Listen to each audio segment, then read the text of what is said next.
Finished here with this. If some of you are interested in some description of our little canoe plant garden out here, there's a lot of other plants out here that I'm familiar with, and I can take you around if you want to. We should get up and walk, but not yet. Not yet. Tea was primarily used as, this is tea, you used it to make leis, yeah? For decoration, a lot of it. It does have some medicinal, but they also used it because it doesn't have a flavor and it doesn't impart flavor into food. They used it to wrap food with. They take this big spine out. There's a way to do it, I used to know, without a knife. And then use these as Band-Aids, like I've been saying. They used it to put on your temples when it's cool. It's usually pretty cool anyway. Like a wet wash rag, right? Same deal, just feels good. But I haven't dug up a tea, but the roots apparently are very sweet. Yeah. And they make a real stinky liquor out of it called akoleha. You've heard of this? Yeah. It's okay. It's not anything to write home about, but they did that. I don't know when they did that, but that's not medicinal. Well, it is medicinal, but tea. Where am I? But tea, I've always thought of tea because I read it, and I also have read it a number of places, and Handy talks about it, the old talks, because he talked with a lot of the old people. Yeah, that one right there. Thank you. Such nice help, thank you. Talks about what? Talks about the tea leaf having a lot of mana. I know some of you have heard about mana. It's a power within, wherever you want to think of it. But it's a power that is imparted to plants as well. And I agree. When you were making the leis, didn't you feel like you were getting power? Anyway, they say that, and we can believe what we want. Tea. So the leaves, this is direct from Handy, that book. Oh, so there she is. Yes, right. The leaves are believed to have potent properties as protective agents against psychic evil. Okay then, I'll use it. Why not? It's a beautiful plant and it grows so well. And the plants we have now, a couple of our plants here at the garden actually have stalks of blooms. Very rare with tea anymore. Most of it is growing underground and sprouting up, yeah? So things change. We all change. What else? They used it as a plate, of course. They used a lot of things. A lot of things as plates. They didn't have plates. Yes. It didn't. Yeah. And of course, hula skirts, right? How many remember seeing it? Maybe lately you've seen a hula skirt all around, just like that. And they don't do that too much. It's too much work, right?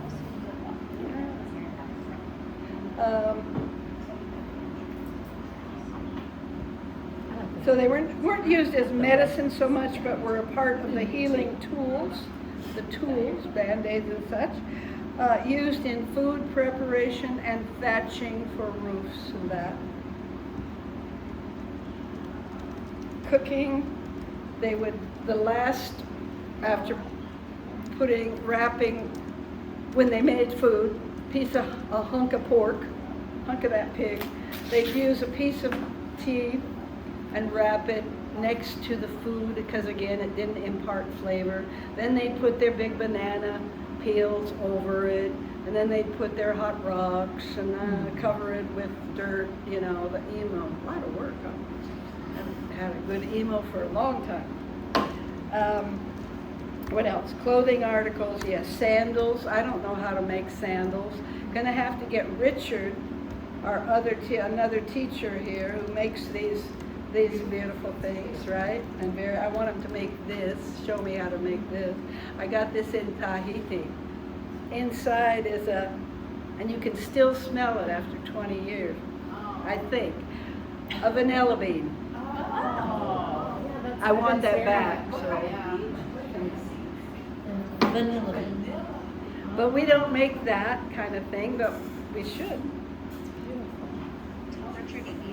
Lots of implements that are made with all these, many plants. What else?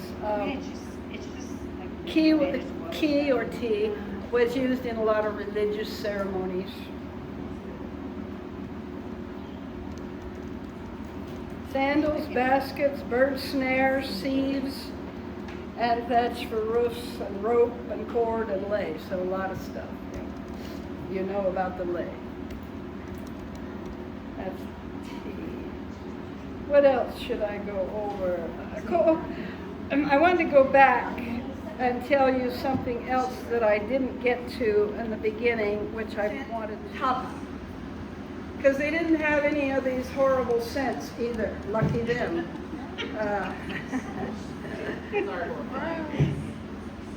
We got some little critters going on here. Cuts and skin sores is avapuhi, shampoo, ginger.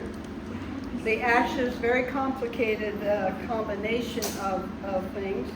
Ashes from the leaves and ashes from ohe, bamboo, and immature kukui nuts, all mashed together and put it on the sore.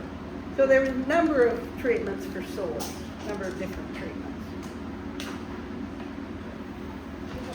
For a headache, again, the roots were mashed with salt and rubbed on your head, and then tea leaf band-aid around.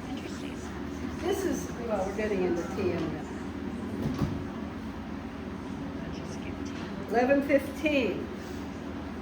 Well, how should we do I hate to get you up, but I'll probably never get you down again. Shall we pass out the cups? If you want to try, I think we should do that. Can people help? Instead of buying champagne. See, they don't taste bad at all. And we need to keep because you want to, it's kind of drippy, maybe. Oh, it's beautiful. Now we'll start back here. I just think it's so beautiful. And they're so beautiful usually, but they aren't blooming now. This is from a how tree. I picked these off the ground. Don't worry, I washed it through.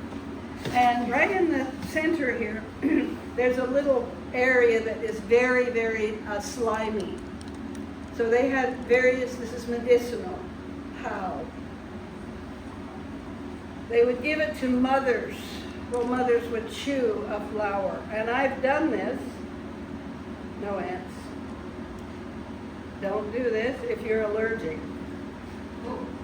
It does not taste bad. Do it. And you can feel the sliminess. I'm not going to swallow it because I don't have a constipation problem. But there's a light problem or solver for that. And then a baby 3 months old has constipation. What are you going to do? Give it an enema? I doubt it. Mothers would take this slimy stuff and put it in the baby's mouth. Before. How else? Of course.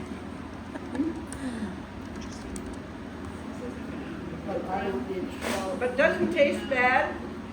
It's nicer to put a pretty flower in your mouth. But apparently it's a light anti-constipation. What else? Mild laxative. Sap, and this same sap they would use they gave a lot of enemas too. I mean, that was part of their healing practice, like Western medicine got into as well, right? They believe in it. We still believe in enemas. I can remember getting enemas when I was a kid. And that was helpful, very helpful, right? But so the sap, they would mix with the water, and it would help ease the problem. The mothers also, they also gave it to mothers who were going to have a baby, so it would ease the baby in the birth canal. The sap. We don't know for sure, but. And the bark, how? The bark and the roots were used for a tea. A tea as well. That's how. Hibiscus. It's hibiscus. The hibiscus are not in bloom now. There's a pink hibiscus we can run out and take a look at. It's blooming, and it's 60 feet tall, 50 feet tall, right over here. We can't get to it, and the flowers are way high, but I may try one of those one of these days. Real pretty, bright pink blossom, looks very hibiscus-like, but how is in the hibiscus family? And you all have hibiscus in your yard, probably, they're so beautiful. I assume, forget assumption. Okay. That's what I have. And this, pass it around. This is uhaloa. This is something I've passed by hiking, a tiny plant like that, one stalk, and it's good for basically crushing, drinking. It's good for sore throat. I've talked to people today who still use this. You can't find it very far, the little root has to be dry in a dry area. Hard to find that. Pass that around. That's not. I thought I had two of those. Well, anyway, that's mamaki. That's mamaki. We haven't gone over mamaki. I'm not going to go over that.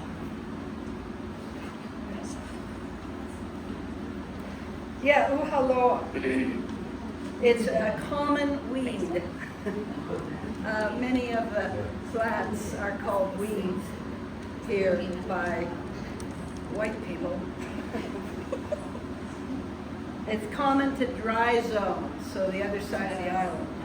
But I used to see it a lot when I hiked on the other side. Now it's a little wetter over here. I'm trying to What else? Yeah. Today, people who don't use anything else often still use the uhaloa, or hialoa too, called. Okay, tea. Do we have to go over tea?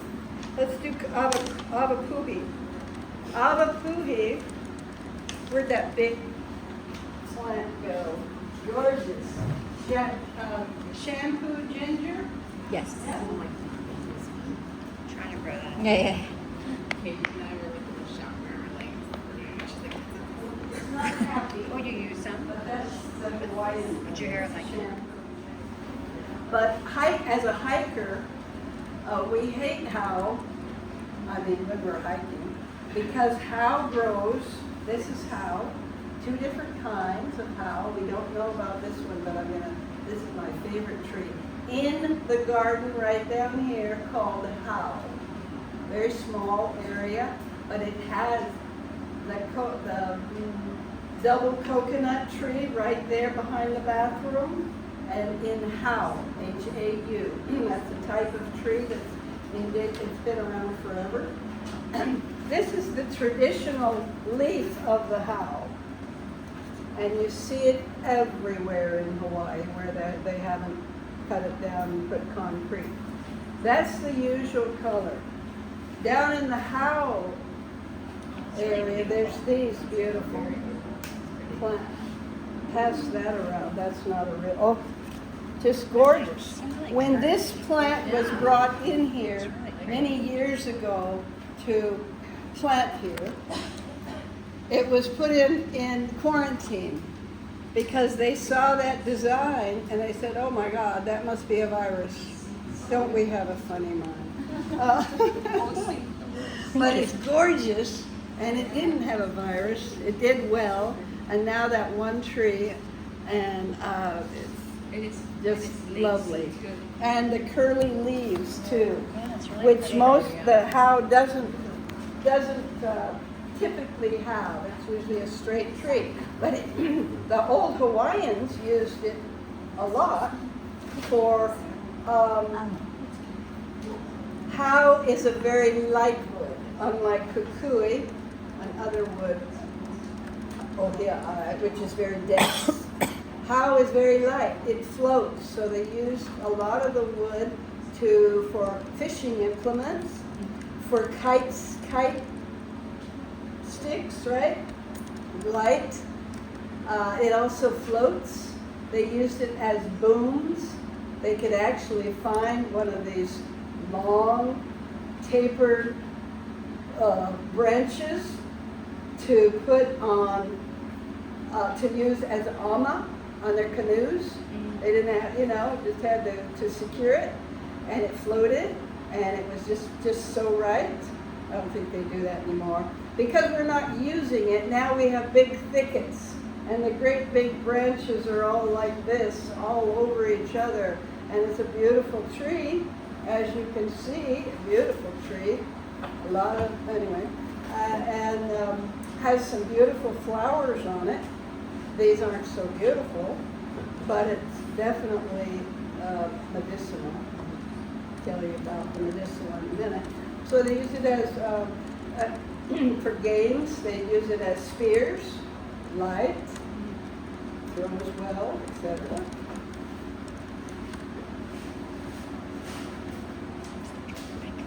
What else?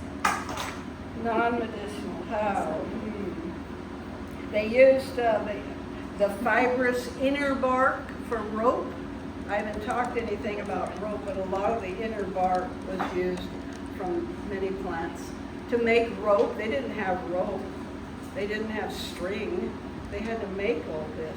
And eventually, when the Europeans came in, they realized that this, one of our plants that I love, but I don't have, I'm not going to talk about it except briefly here, Olona. Olona is a beautiful little plant that has to grow around water. Planted. And nobody grows it anymore. The native Hawaiian chops or what do you call it? Over haiku. There's a native Hawaiian garden. They aren't selling it. They don't have any. Olona was used by Swiss climbers before plastic and string and all that cord was developed. They didn't have all this. And the Swiss climbers used how? The boat people, the whalers, and other sailboats that came in. They would buy miles and miles of cording that had been meticulously made out of olona and other plants as well. Yeah, but they were growing olona near water, big, not plantations, but small gardens, because they were getting money for it. They were trading or whatever. How? That's olona, but how is also the inner bark used for rope, coarse nets, medicine, fire making. So how being somewhat soft, they would take a piece of, I've got to do this someday, take a piece of kukui and a how, and they could make fire. The soft wood rubbed on a harder wood, in a groove. You have to fix it up, I guess. Another class. We'll have fire. Now you can learn about all the famine foods. Yeah, all this stuff. So much information. Lay cordage, soft how wood used to start. Yeah. Okay. All right. We're going to have cherry, another wonderful fruit. Oh, I didn't know And the trees, I have hiked and led a group up this right from Ho'omalohia down the road a bit. There's a hike called Likeke that goes over to the golf. Yeah. Goes over there, and it's a horrible trail for a mile, and then it's a nice trail for 4 miles, and lots of cool views. But anyway, the first part, when I went last time, there was probably a 70-foot ohia mountain apple tree, and the mountain apples were blooming, fruiting, and they were way up high, so I couldn't get to it. I wasn't going to climb the tree. But it's a big, strong tree. It is used for building, and it's also apparently used to make keys, the big statues, carved statues that you see around heiaus that are all decorated, right? Ki'i, and representing the gods, many gods in Hawaii. Yeah. Lucky them. It's a dense wood, that's why they used it for the carving of the ki'is. And again, the bark was used as a brown dye, the bark. And the fruit and skin was used for a red dye. I did have a picture of, where is that? Where are my pictures? Gosh, bless America. I wanted to stay organized, but give it up. Any pictures floating around? There's one on your paper. Oh yeah, there's some. Okay. Yeah. Different kind. There's, I was going to show you, I did have a picture of are those some pictures? Those are those guys. And Tilric. Yeah? Look at all this Olena, these Olena plants right here. And look at this. These usually grow right in the middle of the plant, so you have trouble seeing them. But they're and I cut them. Oh, so bad. But they're beautiful. And I'm sure you can just eat that. I'll probably eat that guy. It's so pretty. The Olena is a ginger. It's part of the ginger family. It is a purifier. Oh, that's medicinal. Non-medicinally, Olena was, again, the roots were used as dyes. They were always looking for colorful dyes, yeah. And Olena, they take some Olena juice mixed with seawater or regular water and sprinkle it around on people or things before a talk, before some kind of a presentation, perhaps like this, I don't know. But it's a blood purifier, so I have some for you, and I don't know when we want to do that. What time is it? I can start 10:50. Maybe, huh? We have that, let's see, yeah, okay. Sure, why not? Go sparingly, because there's not much. There's a lot of people here. Yeah, okay, that's good. It's getting warm, but that's okay, we can manage. So it's a blood purifier too, as well as a purifier for implements and things. Yes. Olena dies down. In the winter, there will not be any green plants. It's a ginger, so it dies down completely, and then you have a bare garden, right? But then in the spring, these great big plants come up, and you think somebody brought you a new plant. I looked over at my garden, oh my goodness, where'd that come from? And and in Kukui Garden, there is a whole swath, almost as long as this room, of Olena that has come up, and it's about 3 feet tall. Don't get your shovels out, please. But it looks beautiful. That's where I got the white blossom. A friend brought this one with all these beautiful little, oh, gorgeous. Huh? There's a purple one that's kind of rare. Is there? Oh, well, see, so much variety. What color is the root? I don't know, but I saw it in flower. It was Purple? Wow. purple like that. Olena. So, yeah, these will sprout back up in the spring. Now, where was I? We're on, so blood purifier, drinking, the root. These are, that juice, I grated the little,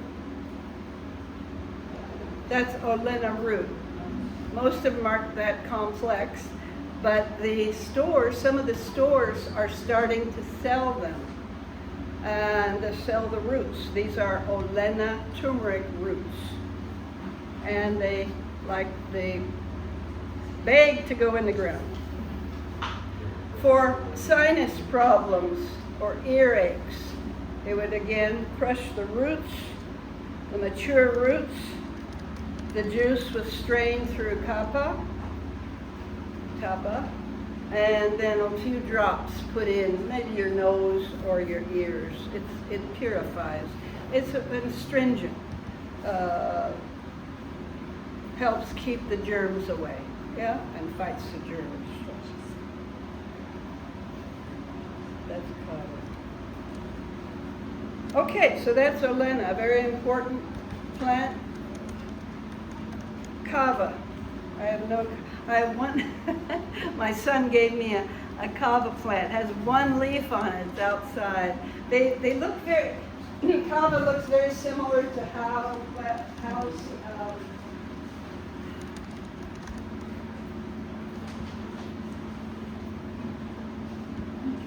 kava? It doesn't like sun, usually grows down in the underbrush.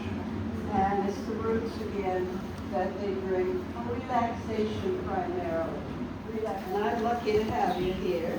I made some Olena tea last night. I didn't use this guy. I said, oh, give me my grater. Give me my Western grater. But I have tea and I actually have cups somewhere. And we might take a break and do that. But we're going to run out of, can't hear you. I'm just curious, I don't know if you mentioned it. Well, Hawaiians could do all this. They set bones. They did have broken bones. They were hard workers, right?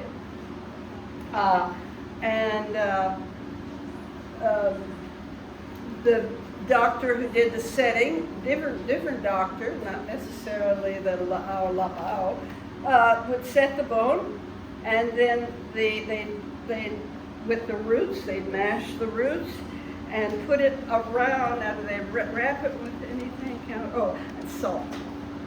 Always salt. And usually red salt mixed with earth. Yeah, this is not terribly red, but, or they had a little can of earth as well, because that's good. Alaya, pa'akai, salt, all frequently added to the roots to grind up. And in terms of helping a broken bone heal faster, they would put this poultice around where they set the bone and wrap tea around it so it doesn't go anywhere. And then it was a counter irritant, which we use electricity for now. Similar thing. Yeah, you've heard of this? Put a little on a horse that's been have a broken leg. They don't just shoot them anymore.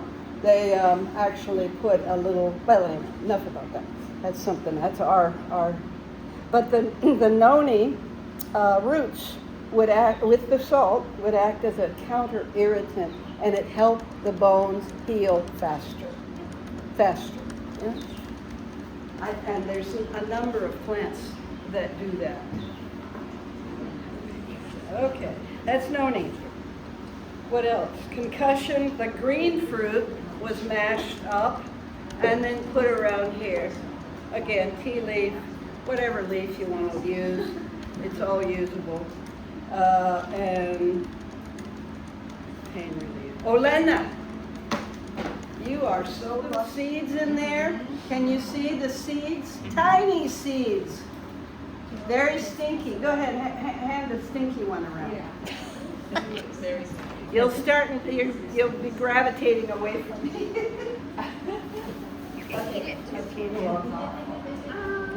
Get that thing. I'm gonna zap some stupid flies. Do you Yeah, mind if I you can zap try. them? At least it's not too noisy. Anyway, I'm sorry about the state of that.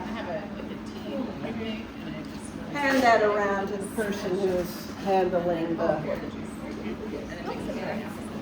Okay, so noni, non-medicinally, if you can believe, they actually ate this famine food.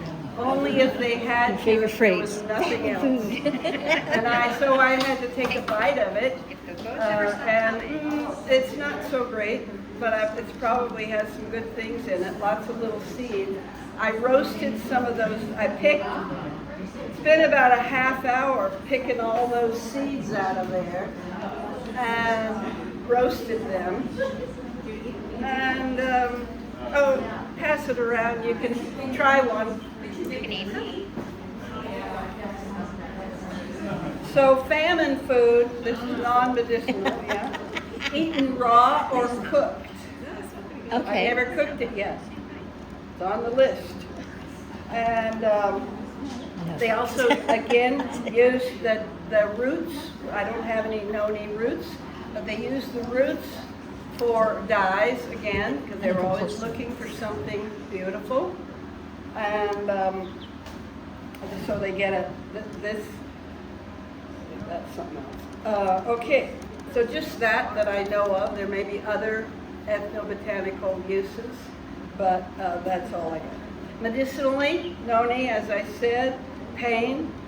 I didn't have any pain, and I know it wasn't all here because I'm really a skeptic about some of these things, right? Yeah. I have to really test it. You probably are similar. Again, for bruises, boils, and wounds, they would singe the leaves, these big, beautiful leaves. Pass a couple of these around, too. These are noni leaves, and they would either crush it to let out some of the good stuff, or singe it over a flame, which I tried. I singed mine, and then I put it on my ankle where I have a broken tendon in my foot. After a year it's healing, and that seemed to relieve. I don't know if it relieved mine. I was taking the ibuprofen too, so who knows. But I tried it, wrap it on, and usually they used the Band-Aid. They didn't have Band-Aids, you know. So they'd use the tea leaf as a Band-Aid to wrap it, yeah. Tear these off. How many have made some tea leaf lays here? You can learn how. Good, thank you. Thousands, right? We do that every year. Ethnobotanical. It's a relish of sorts. All it is, I understand. I've never tried it, but be careful with kukui nuts. Some sources say they're poisonous. Little bit. They don't sell kukui nuts, shelled for eating, because you're going to be sorry, unless you have a big problem with constipation, you're going to be sorry that you ate even one, because it has a high oil content, one of the highest oil contents of the nut world. But all nuts will do that for you too, but kukui especially. That's how they used it, in fact, moving into medicinal talk. I'm going to go over several different plants and talk about ethnobotanical, all the uses, as much as I know, and then move into the medicinal use of that plant, just to keep myself organized, okay? Ethnobotanical, very expensive. Why should I buy it? I don't know. I got lots of kukui nuts.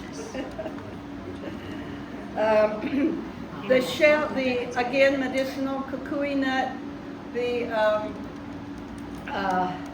Hawaiians, because of the cooler temperatures up here, the kids apparently got a lot of this thrush.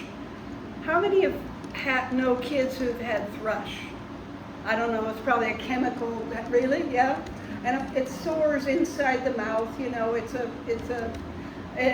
probably nasty and feels bad. Well, they had different treatments of that, yeah? And adults can get it too. I've never had it, but maybe you've had it. Excuse me. So they could use the ashes. They frequently used ashes, burned leaves or burn the roots, and then use that. Brings out more of the good things in a plant. The oil, not this oil, but the oil they put on sore muscles. And these are treatments that the medical doctors thought helped after many years, many years of trial and error. And they still believe it today, many of them. Sore muscles, burns, and wounds you could put on. It would be cut, slap some kukui nut oil. Swellings and bruises, they used kukui leaves. Would mash, often they use part of the plant, they use a leaf, the stem, and the roots, perhaps. They use one of those. They use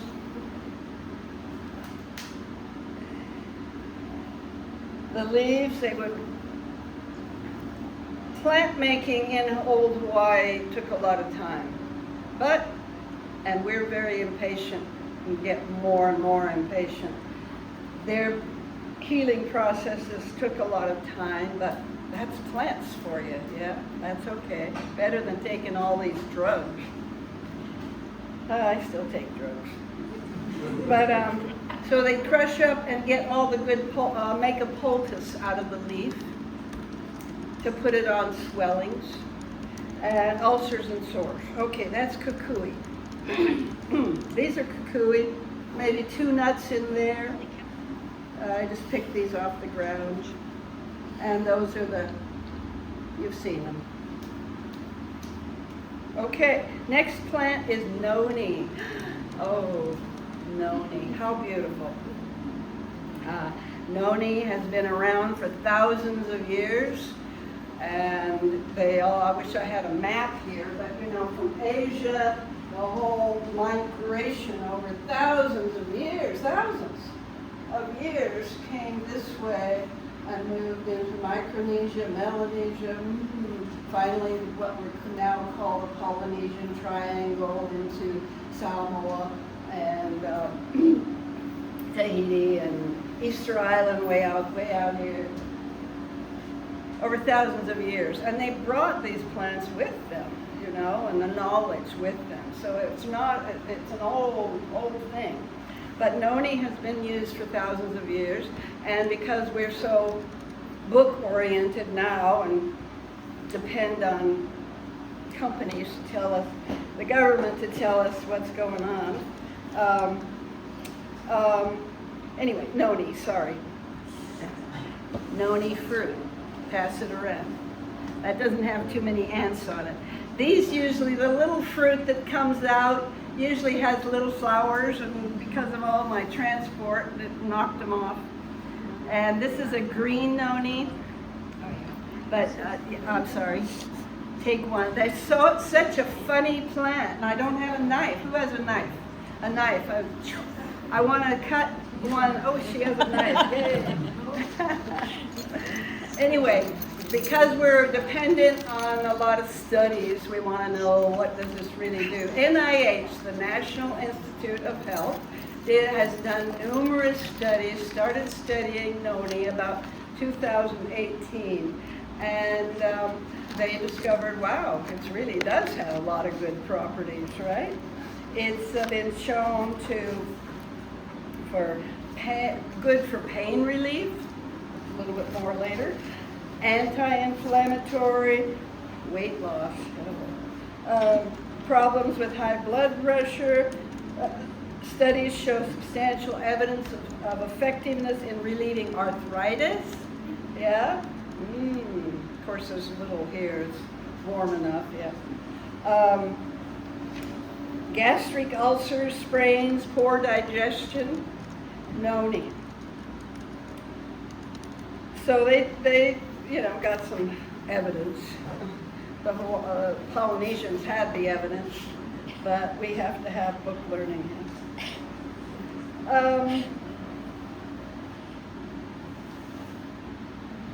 Pain relief. They did some studies with groups, 2 groups who all of whom had tooth extraction. Gave this group who were in pain. This group got ibuprofen. This group got noni juice. They were the same or better for noni.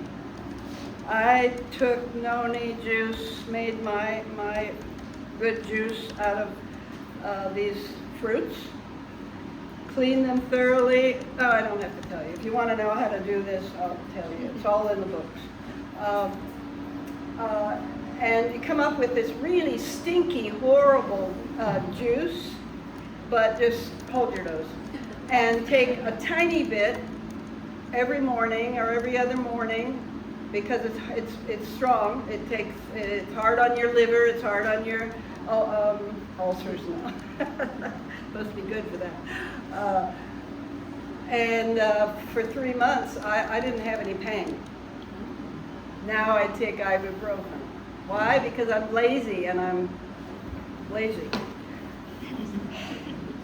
But they were the same. Noni juice was even better in some cases. So there you go. Is it only here? No, I don't think so. If you can believe this, even these non-ripe ones, I have a real ripe one here, but it's starting to really stink, so I'm not going to pass it around. But even though, then you have a knife, I was going to cut. Oh, I'm sorry, I don't. You don't have, okay, that's probably just as well. The flies would go there. Huh? The flies would go there. The flies will go there. If you open it up, maybe the flies will stay there. Ah, well, who has a strong hand?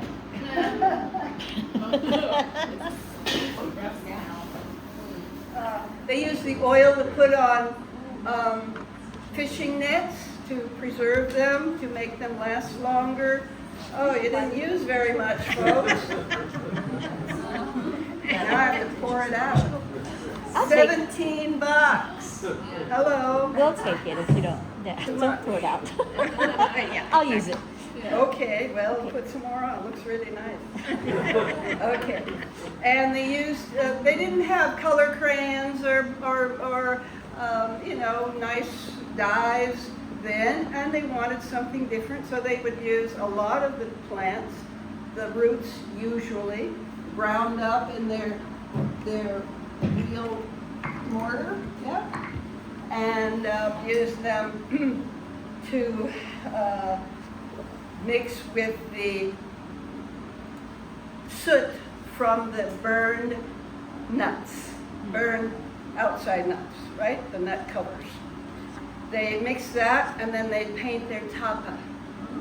This is tapa, poor quality, but there you have what we're talking. You know this. I know a lot of you know all this already. And to decorate and for tattoo as well, they'd use that. And the dye, charcoal from the shell, and to decorate their tapa and the canoes. Make some, they were human. And of course, the lace. Yeah? The lace. I've had these for a long time, and one of our other teachers here has a class where you can make your kukui nut lei, and I know you've seen kukui everywhere, and we don't like to see Hawaiians and Hawaiian culture get so co-opted. Do you know what I'm Botanical? Question, loud. Do you know how long they stay live I'm letting you guess that. Okay. The Hawaiians didn't have flashlights. They didn't have lighters. You know, they didn't have plastic. Lovely people. They used the candle nut. Oh, and I have some pictures. Okay, here we go. That's for your group. That's for that group.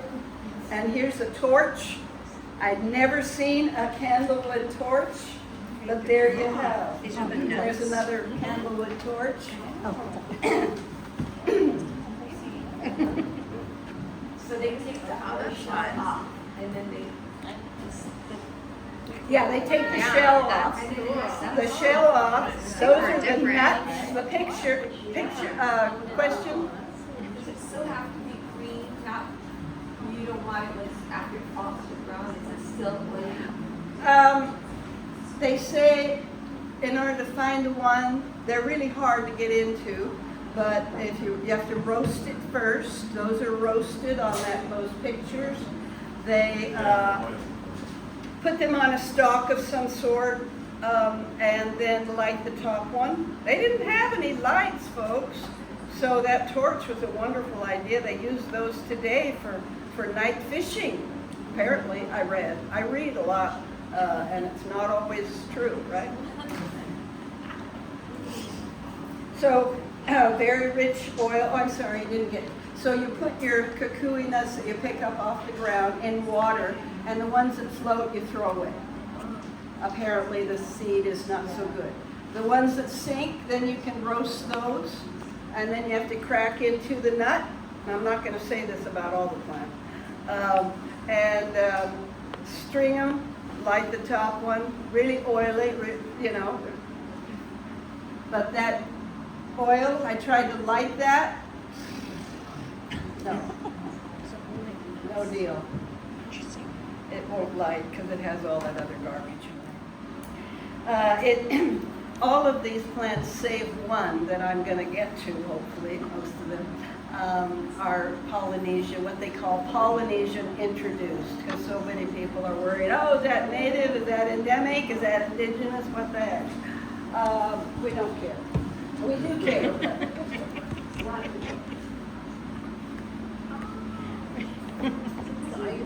Right outside the door, But yeah, I get it. It's very ready. right here, the little flowers, I'm sure you've seen kukui. We have a whole section of the garden that is called kukui, and there's surprises in kukui garden. I'm going to tell you that in a minute when we get to Olena.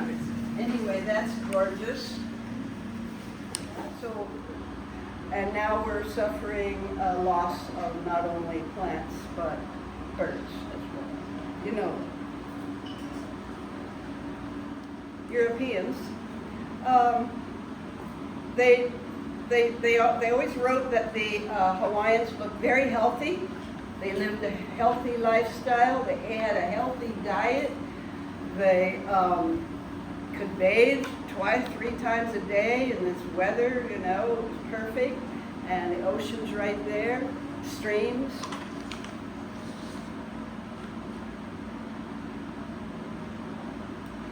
And, but that all changed, as many of you know, when the Europeans came with their boats and their diseases. It has to do with humans. You all probably all know this, but I'll say it anyway. Can you all hear me?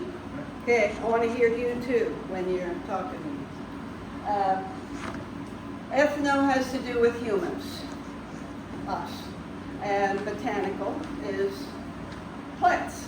That's, if you're a botanist, then you know plants and you get a good job, maybe. So studying ethnobotany has to do with studying the way that a certain group has used plants in all ways, not just medicine, but medicine is one way. When 2,000 years ago, when the Polynesians first sailed up here, 1,500, 2,000, it always changes, doesn't it? when they first sailed up here in their big wet canoes, I can just imagine how wet they were. They had to bring a lot of plants with them. First of all, they had to bring food for a lot of people. I wonder how many crew were on that first ship up, the ships that came in, I mean the canoes, right? Big canoes. And they had to make sure they had enough food to eat. They brought plants that they knew about in Marquesas or Tahiti, wherever they came from. The going idea is that it's from the Marquesas recently, right? That's the idea of these, that's the theory. We don't know for sure. We don't know. A lot of theorizing. And plants to plant here because they didn't know what they were going to find, where they were going. Plants to make into implements, digging sticks and kites and toys and that sort of thing, and medicine, of course. There wasn't much food here.